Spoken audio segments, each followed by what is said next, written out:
Hello, I'm Dr. David Hawkins, and I want to talk to you today about healing and recovery for the narcissistically and abusive man. Now, I know a lot of folks are saying, what? There really is no healing possible. And we are one of very few organizations that say, wait a minute, let's pause. Let's take another look at that. Is healing and recovery really possible? And the answer is, I think, frankly, I don't know, but I can know, we can know, you can know. So let's talk about what healing and recovery really looks like if one were to participate in it. All right, I want to give you 6 major steps that must be looked at to really come to a clear decision about whether healing and recovery for narcissistic and emotional abusive men is really possible. Number 1, has an intervention been done where the narcissist, the emotionally abusive man, has been threatened with losing something very important to them, like their mate? They may in fact have to lose their mate. They may in fact have to have a separation so that they experience that breakdown that leads to a breakthrough. And we all have to have that, right? For change to happen, we have to have our worlds shaken up. We have to have the boat rocked. Okay, so has an intervention been done? And if it's been done, has it been done by someone who really knows what they're doing? Number 2, the intervention must include confrontation, severe and serious and rigorous confrontation of depth character traits that must be confronted, dysfunctional thinking, wrong attitudes that really gives rise to this narcissism and emotional abuse. Emotional abuse doesn't just come out of nowhere. There's a series of dominoes that must be looked at strategically, thoroughly. So the second point, did this intervention include significant confrontation, ongoing confrontation of, frankly, bad behavior? So you can tell by the way I'm talking, this is serious stuff. And so men need not to be coddled.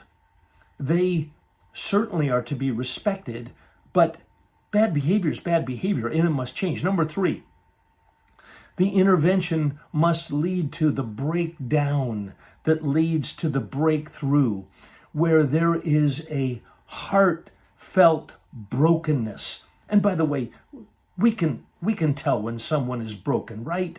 You can see if they've had my goodness, I'm sorry. By the way, this does not happen in one fell swoop. Brokenness can happen in a series of micro steps. So ownership can happen in a series of micro steps. But ultimately, change is change, right?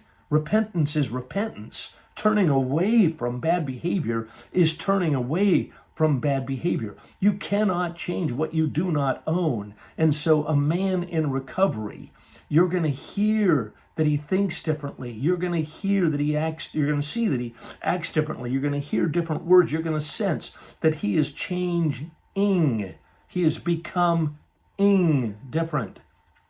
He is participating in treatment fully, thoroughly. And in fact, he embraces treatment. I'll be talking about that. Number 4, the intervention must include healing for the victim of the narcissist, the emotional abusive man, and must include a respect now for healthy boundaries that reinforce ongoing change.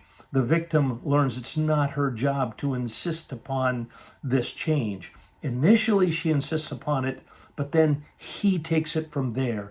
He does the work. He does the legwork. She's already read 50 different books. She's already gone to counseling. She's already done a lot of work.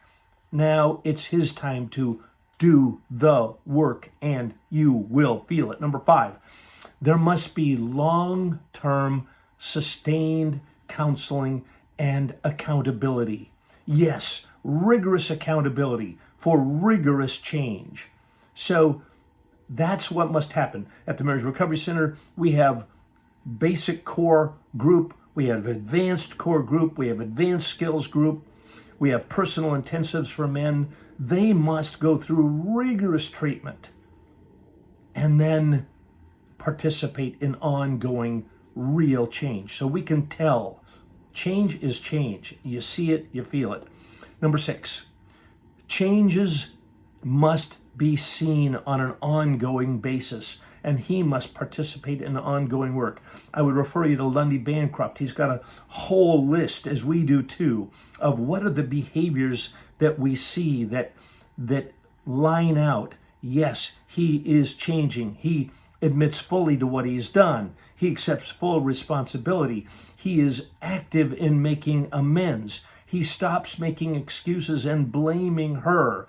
He identifies patterns of controlling and abusive behavior. He's able to talk about this and own it. All right, those are 6 key steps for ending abuse and recovering from narcissistic and emotional abuse. Follow those 6 steps. If any man is willing to follow and participate in those 6 steps, he has a chance at changing. And we will all see the change and we will know the change. All right, hope that's helpful. There's more to come. Take care.